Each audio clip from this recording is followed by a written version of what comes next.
Bismillahirrahmanirrahim. Assalamualaikum warahmatullahi wabarakatuh. Berjumpa kembali di Forum Indonesia Bergerak. Kali ini saya akan melanjutkan tema keislaman yang kemarin kita bicarakan. Kali ini saya beri judul Al-Islam, mencoba memahami Islam dengan cara pandang yang sederhana.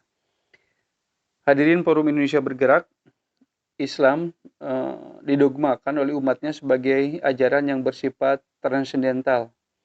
Ia merupakan nilai yang universal, integral, dan komprehensif, serta multidimensi, yang mampu melewati dan menguasai rentang waktu dan tempat yang bersumber, nilai dimaksud yang bersumber dari Al-Quran dan As-Sunnah, atau Islam ideal. Tetapi untuk memahami Islam tidak cukup hanya menyandarkan pada sesuatu yang transenden, ia pun harus melihat proses aktualisasinya. Setidaknya ada dua hal untuk diperhatikan. Pertama, secara internal umat Islam memiliki pemahaman atau metodologi yang berbeda ketika memahami teks suci atau Quran dan Sunnah. Kedua, secara eksternal umat Islam dipengaruhi oleh realitas sosial baik secara budaya, ekonomi, politik, dan lain-lain. Dan bahasa juga berpengaruh pada kegiatan penafsiran. Ini yang disebut dengan Islam sejarah. Dari sini timbullah keragaman pemikiran dan sikap keberagamaan umat yang berbeda dimaksud. Jadi kita tidak bisa menyandarkan pemahaman kita pada teks, ya kita pun harus melihat konteks keadaan di mana umat Islam menjalankan ajarannya.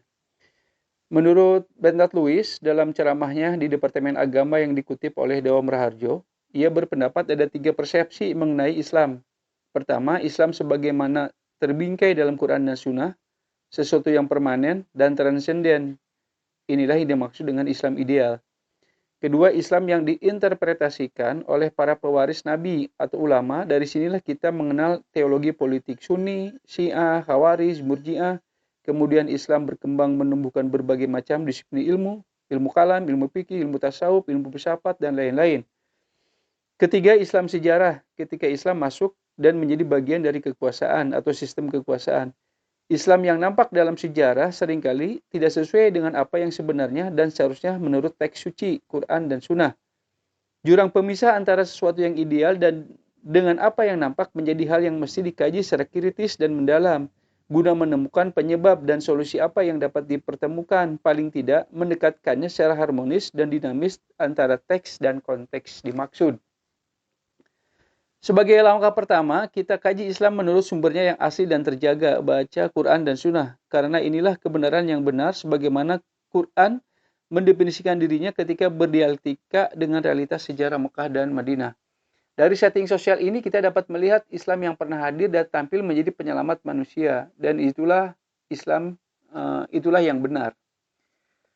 Islam secara bahasa yang terambil atau mengandung makna beberapa arti, diantaranya selamat dari bahaya, bebas dari cacat, menyelamatkan, rela, puas, menerima, tunduk, patuh, selamat, lepas, bebas, tentram, damai, dan aman.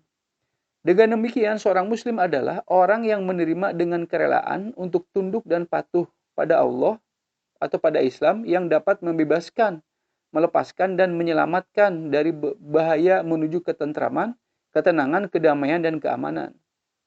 Dari pengertian inilah, Islam dapat didefinisikan sebagai sistem hidup tanpa cacat karena ia bersumber dari yang maha agung dan mulia, Allah Subhanahu wa Ta'ala, yang dapat membebaskan dan menyelamatkan manusia.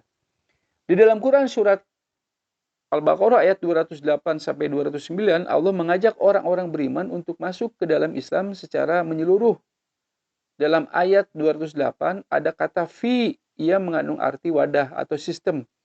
Ayat ini dibarengi dengan larangan mengikuti langkah-langkah setan karena ia musuh yang nyata, dan dengan demikian kita harus mengenali musuh kita dan apa langkah-langkah yang dibuatnya. Mengenal Islam berarti mengenal musuh-musuh, dan musuh yang nyata itu adalah setan. Jadi mengenal setan akan membantu kita mengenal Islam, dan mengenal Islam akan pula kita akan mengenal musuh-musuh yang menghalanginya. Itulah kurang lebih pengantar untuk memahami Islam yang sederhana yang saya dapat sampaikan. Terima kasih. Assalamualaikum warahmatullahi wabarakatuh.